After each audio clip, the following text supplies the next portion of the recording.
Il est un sujet fréquent dans les congrès de médecine et de chirurgie esthétique. C'est le titre « Mythe ou réalité » au sujet du botox, de l'acide hyaluronique, des fils tenseurs, des lasers, d'un certain nombre de techniques nouvelles, les exosomes, pour parler d'un sujet d'actualité. Puisque lorsque chaque technique naît, durant les premiers temps, on ne sait pas s'il y a une vraie efficacité, s'il y a un vrai effet scientifique derrière, ou si c'est juste mis en avant par un support marketing poussé, d'où le terme mythe ou réalité. Et les fils n'ont pas échappé.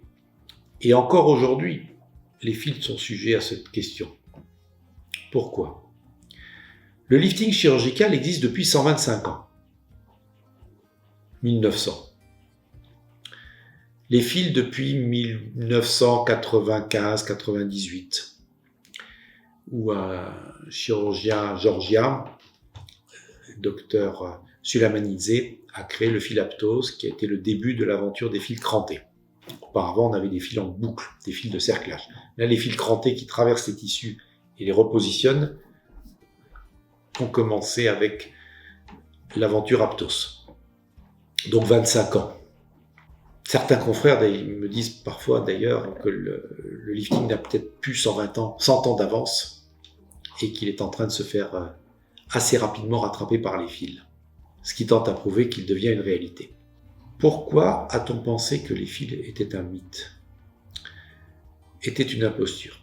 Je vais vous refaire un peu l'histoire. Lorsque les fils sont arrivés en France, tout début des années 2000, ils nous ont été présentés donc par la famille Aptos. Lorsque l'on avait des photos de patients, on ne savait pas si c'était avant ou après. On était incapable de voir la différence. On a cru au début que c'était le maillon manquant entre les injections et le lifting, puisque le volume c'est bien, mais remonter c'est mieux, et remonter sans chirurgie c'est parfait, donc les fils. Mais ces fichues photos qui ne montraient pas beaucoup de résultats, et lorsqu'on a utilisé nous-mêmes les fils, les résultats n'étaient pas non plus glorieux, ont fait penser à la majorité de mes confrères, et donc des patients, que les fils étaient un mensonge marketing important. Néanmoins, j'ai fait partie des médecins qui ont eu quelques bons résultats, entre la chance du débutant et puis peut-être les bons cas, non pas triés, mais le fruit du hasard, ont fait que j'ai eu des résultats qui étaient quand même corrects et surtout une certaine stabilité dans le temps, 2 ans, 3 ans, 4 ans passés.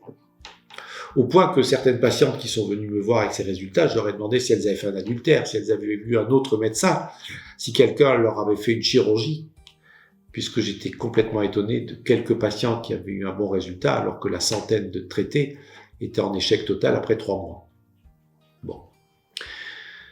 Donc aucune raison que les patientes me mentent, elles m'ont dit non, pas du tout, il n'y a que vous que nous voyons. Elles ne se connaissaient pas. Donc j'ai cherché à comprendre ce qui se passait, pourquoi ça marchait pas. Et j'ai mis très longtemps à comprendre que c'était une histoire de tissu conjonctif. Vous savez, ce maillage de fibres de collagène et d'élastine qui nous tient du penthouse de la peau jusqu'au périoste et qui se laisse distendre en fonction des zones, notamment au niveau de la zone graisseuse, de la pommette et de la joue, où ce tissu conjonctif se laisse déformer et va entraîner un glissement des compartiments graisseux sur les muscles. Eh bien, c'est ce tissu conjonctif qui est accroché avec les fils.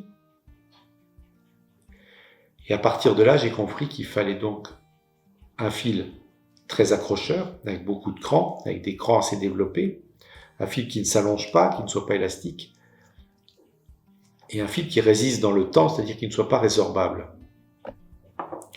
Ces 3 caractéristiques mécaniques du tissu conjonctif, de sa laxité et de sa densité et de sa mobilisation possible, vont alors être l'élément fondamental qui vont permettre au fil d'accrocher, de ne pas accrocher. Donc dans certains cas, ça fonctionnait très bien, réalité. Dans certains cas, ça ne fonctionnait pas du tout, mythe.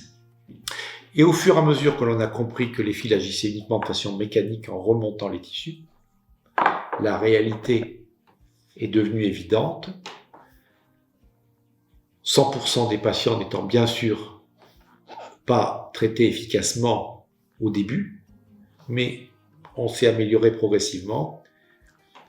Et aujourd'hui, on peut considérer qu'avec un bon fil, une bonne technique et un praticien expérimenté, il n'y a aucune raison que la patiente ne soit pas satisfaite et n'obtienne pas le résultat qu'elle souhaitait. Donc du mythe d'il y a 25 ans, nous sommes arrivés à une réalité, parce que l'on a laissé le fil grandir, ce fil qui était un petit bébé que d'aucuns ont voulu jeter avec l'eau du bain il y a 20 ans, alors que certains autres praticiens travaillaient à l'améliorer, à améliorer le produit, à améliorer le fil, à améliorer sa compréhension, donc à permettre à ce bébé de devenir un petit garçon, un adolescent, puis un adulte. Aujourd'hui, la technique est devenue adulte. Elle va encore bien sûr progresser comme toutes les techniques, mais nous sommes aujourd'hui capables de proposer aux patients des résultats prédictibles en efficacité et en durabilité, comme un lifting chirurgical est capable de le faire.